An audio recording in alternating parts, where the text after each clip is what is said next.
ने भी SSC GD की परीक्षा यहाँ पे दिया हुआ है या फिर आगे आने वाले दिनों में आप एसएससी जीडी की परीक्षा देने वाले हैं तो आपके लिए एक बहुत ही बड़ी खुशखबरी है। जी हाँ दोस्तों, जैसा कि जो भी स्टूडेंट एसएससी जीडी की परीक्षा दे रहे हैं उनके दिमाग में कहीं ना कहीं वो एक बार सुन चुके हैं नॉर्मलाइजेशन।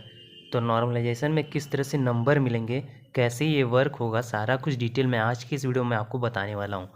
क्या नॉर्मलाइजेशन की फ़ायदा सभी स्टूडेंट को मिलेगा या फिर कुछ स्टूडेंट को मिलेगा तो कैसे स्टूडेंट को मिलेगा, सारा कुछ डिटेल इस वीडियो में मैं क्लियर कर देता हूँ। वीडियो पसंद आ रहा हो तो लाइक कर दीजिएगा, चैनल पे पहली बार आए तो सब्सक्राइब भी कर सकते हैं। इसी तरह के कंटेंट आपको इस चैनल पे मिलते रहते हैं। तो सबसे पहले तो मैं आपको बता दूँ ये किस तरह से काम करेगा और कैसे क्या डिटेल है सब कुछ।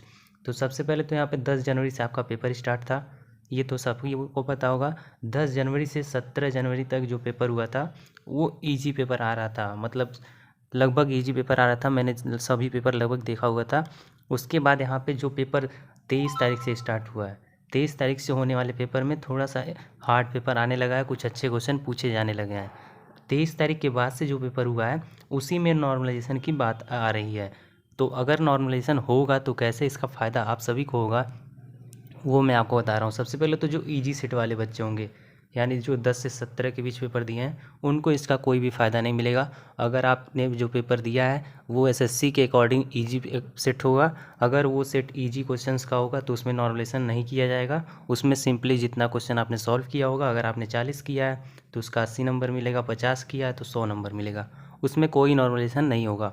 लेकिन जो हार्ड सेट है, जैसे कि 23 तारीख के बाद से पेपर का जो भी हार्ड सेट है उसमें नॉर्मलाइजेशन किया जाएगा।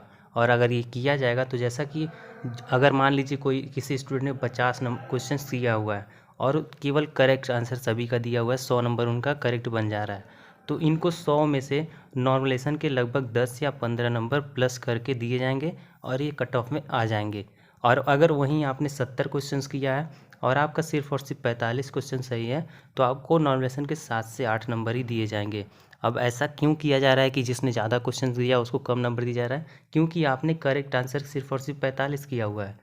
क्वेश्चन अधिक करने से आपका मतलब नहीं है, आपका क्वेश्चन कितने सही है वो मैटर करता है। जैसे कि 50 अगर आपने किया है और अगर आपका 50 क्वेश्चन सही है तो आपको 15 नंबर तक नॉर्मलाइजेशन के मिल जाएंगे। लेकिन अगर आपने गलत क्वेश्चन कर दिया है तो आपको यहाँ पे फ़ायदा नहीं होने वाला है। फ़ायदा होगा लेकिन बहुत ही कम फ़ायदा होगा। इसीलिए अगर आप एसएससी जीडी की परीक्षा दे रहे हैं तो जो क्वेश्चन आपको पहले से पता हो या फिर उस टाइम करेक्ट आंसर पता चले, आपको याद आए, तो उसी क्वेश्चन को सॉल्व करिए। किसी भी क्वेश्चन को तुक्का मत लगाइए, क्योंकि तुक्का लगाने से आपका गलत हो सकता है और आपकी मेरिट गिर सकती है। क्योंकि इस बार एसएससी जीडी का लास्ट मौका है, इसके बाद जो 2023 में कोई वैकेंसी एसएससी जीडी की नहीं आ रही है, आपका ओवर एज हो जाएगा 2024 में, अभी इसके बाद वैकेंसी आएगी। और एसएससी ने जैसा कि पहले ही बता रखा है कि 45,000 सीट है इस बार, तो 45,000 सीट से 8 गुना बच्चों को वो एग्ज़ाम में पास करेंगे। तो मेरिट बहुत ही ज़्यादा नहीं जानेगी, तो आपको इस तरह की गलती नहीं करनी है। जितने क्वेश्चन आपको आ रहे हों, जितने क्वेश्चन ऐसा लग रहा हो कि सही है, सिर्फ और सिर्फ उसी क्वेश्चंस को सॉल्व करिए।